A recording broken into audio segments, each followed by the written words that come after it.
doing a driving video today, and I'm going to be trying to help nervous drivers on the road. What's up, peeps, and welcome back to Surreal Plays. Giving you a few pointers. I had an accident about 10 years ago. He was coming out of a junction and I was driving straight down on a carriageway, and he hit me at 60 miles an hour. My car got written off and everything, so I was very nervous to drive since then, and for about 3 months I didn't actually get in a car and drive. I didn't even get in a car and not drive. I just didn't want anything to do with being on the road, so I just walked everywhere. This is going to help new drivers as well, people who are nervous to actually take the plunge and go out and get their lessons. Hopefully it's going to help. Mirror signal maneuver. So we're checking our rear view mirror, we're checking both our side mirrors as well. We're indicating, we're in first gear, and we're going to roll out slowly, making sure there's no pedestrians around us and making sure there's no cars either. One of the things that usually makes you panic as a new driver is kind of knowing when to change gears. It helps if you listen to your engine. When it gets to the peak of the roar, you change your gear. And you'll be able to do this with music on and stuff like that later on without having to listen to your engine, because you'll know kind of when the timing is right. Generally, if you look at how fast you're going, so if you're going below 10 miles an hour, you stay in first gear. Over 20, you go into second gear. Over 30, you go into third gear. And over 40 miles an hour, you go into fourth gear, fifth gear, and if you've got six gears is 60 and over. Some cars kind of tell you that they want the gear a little bit earlier, so this does depend on the car you're driving as well. But listening to the engine until you get to know your car is a really good tip. So we're going to be pulling out onto a carriageway now. We've got cars coming both left and right, and it's a 60-70 mile an hour road, and people are driving very fast. So you've got to make sure you've got enough clearance and enough time to pull out on both sides. Don't pull out into the road halfway through until you know that both sides is going to be safe to go. And as soon as we hit 20 miles an hour, we're in second gear. We've now hit 30 and then 40, so I'm in fourth gear right now. We are 46 miles an hour currently, and we hit fifth gear. This car's got 6 gears, going into 6 gears. When you're approaching a roundabout, you need to slow down a lot earlier than you actually get to the roundabout, and you're keeping your eye on cars coming from your right.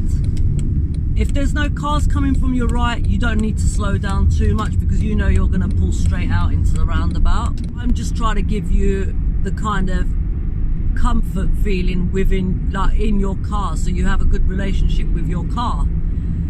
So we're looking for people indicating to turn. We're looking for people slowing down, because if they're slowing down, even if they're not indicating, you need to take that as a warning that they're going to be doing something you're not expecting. If you hesitate too much on the road, you can actually be the person causing the accident. Slowing down, we're going into second gear now, because we're not actually going to stop, because we've established that on the right side of us, we are clear at the roundabout. Because we didn't stop, we didn't have to go back into first gear.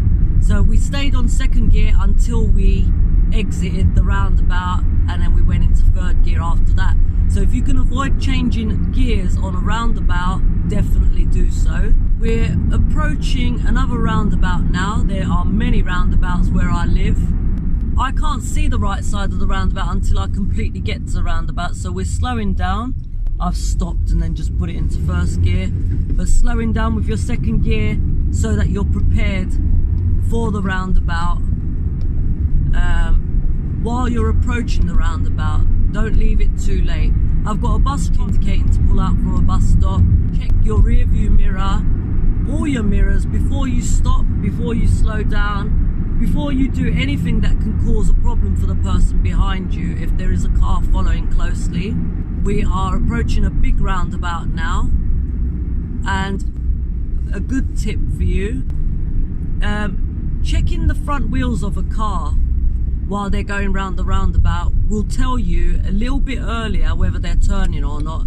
A lot of people don't indicate, so check their front wheels. If their wheels are facing you, they're coming your way, like this car just has. If their wheels are facing a different direction, they're going off the roundabout. So that's the earliest way to tell. Of course, they might change their direction at the last minute if they realise they're lost or they're going the wrong way. Looking out for pedestrians as well. Sometimes you feel like it's a good idea to let a pedestrian cross the road, especially if it's a busy road and you know they're going to be stuck there for a long time. You might feel like being kind and letting them cross, but do not do it if it's not safe, especially if there are 2 lanes in a road, or if they're crossing from the lane opposite to your lane. Do not stop for pedestrians when that's the case, because if they get run over, that is your fault. Okay, 30 miles an hour on this little residential street here. A lot of pedestrians around, so we are scanning left and right for pedestrians. We're going to overtake some parked cars now. Do make sure you're indicating when you do that. Indicate while you're moving out, indicate while you're moving back in, and try to avoid flashing your lights at people that you're trying to give way to, because flashing your lights is supposed to be a warning, and flashing them to give way isn't the best idea unless it's dark and they can't actually see you and your hand gestures. So we've got a car parked on the road right now, and we need to maneuver around him, so we're not forgetting to indicate. Don't get lazy with indicating, it's so important.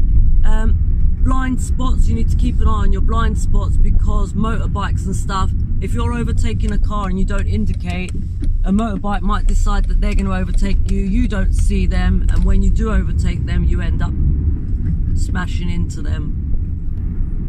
If you're on a busy road and you're going to have to keep changing gears a lot of times, but I leave my foot hovering over the clutch when I'm in residential areas and where I'm in places where there's going to be a lot of roundabouts and I'm going to have to slow down a lot. You can always feel a little bit safer by doing that. So you know that the clutch is under your foot, and if you need to stop quickly, then that's not going to be hard for you to do. If you're stopping at one of them junctions in the middle of the road where it's a left turn or a right turn, when you stop in the middle of the road and you're waiting for cars to give you way or for some space so you can turn, do not turn your wheel towards the way you're going to be going, because if anybody crashes into you behind you, they're going to push you into the road. If you keep your steering wheel straight, that's not going to happen. Right, there's police here, so I'm going to have to make sure I'm going exactly 30 miles an hour. I have been stopped on this road before just for going 2 or 3 miles over the limit. It's a residential area, there are schools around here, so police do hover around those areas.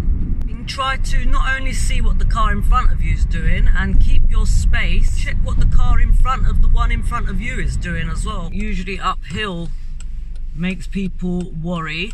If you're going uphill, always go uphill in 2nd gear, never in 3rd gear, unless it's a very long hill, but keep 2nd gear going for as long as you can. And of course, if you have to stop on a hill, we don't have any hills here to show you, but you need to use your handbrake and keep your biting point so that you don't roll back. Of course, you have to pull off in 1st gear still, but use 2nd gear to establish the strength in the car going uphill. And if you do have to stop, use your biting point. If you have to stop for a bit longer than the biting point can help you stop, then just pull your handbrake up and use your biting point before you put your handbrake down. Make sure you're not switching lanes at roundabouts. A lot of people do this and it is absolutely nonsense. If you just come off a roundabout and you've got a 2-lane road, so a road with a double lane, both traffic going the same way, take the left lane. You can join the right lane once you've picked up your speed. And if some traffic builds up while you're driving about 40 miles an hour, you can slow your car down by switching down gears. Especially bear that in mind in wet weather or icy weather. Down to third gear if you need to slow down to 30 quite rapidly. And also it will be more economical for your car. So during traffic you will find yourself riding the clutch a lot more if you're moving along slowly, so you're not jerking the car. Always keep your distance from other cars. If you've got a car that's following you close up, so close up, not even giving you any room for mistakes or anything going wrong with your car, then try to pull aside when it's safe and let them pass, so you don't have to panic that there's somebody impatient behind you. So approaching a roundabout now, when you can see the arrows on the floor, you'll know which lane to take. Take the middle lane. There's 3 lanes in this road, one for turning right around the roundabout, one for left and one for straight. We're gonna go straight, so we're taking the middle lane. The markings on the ground, because they will help you not to make mistakes. And one of the things that gets new drivers or nervous drivers panicky is people bibbing at you. So if people are blowing their horn at you, that's going to make you panic unnecessarily. So to try to avoid that, follow markings on the road. You can see the road conditions are quite wet now. You need about 3 car spaces in front of you, or 2 car spaces in front of you at the least when the ground is wet like it is now. And if you ever need to do an emergency brake, do not put your foot on the clutch to change down gears in the event that you need to stop right now. On bends and stuff, do make sure that you're not just using your forward vision, just your front window to keep an eye on them. Do always turn your head where you need to turn it. We're gonna park now.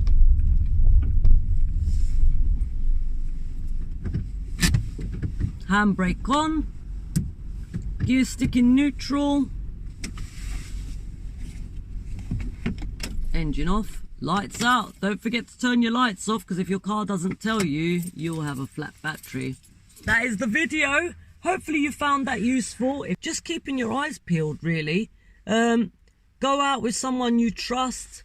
Get more experience on the road, because the more experience you have on the road, the more comfortable you're going to be. If you need to adjust your seat and stuff so that you can see, you should be able to see the bonnet from inside your car. So your bonnet should be visible to you, just the top of it. You don't need to see the whole thing. If you are nervous, it's going to take you a while. If you're a new driver, make sure that you're keeping yourself safe by informing them of what your next moves are. And that is it. Okay guys, thanks for watching. If you haven't subscribed to my channel, please do. Every little helps.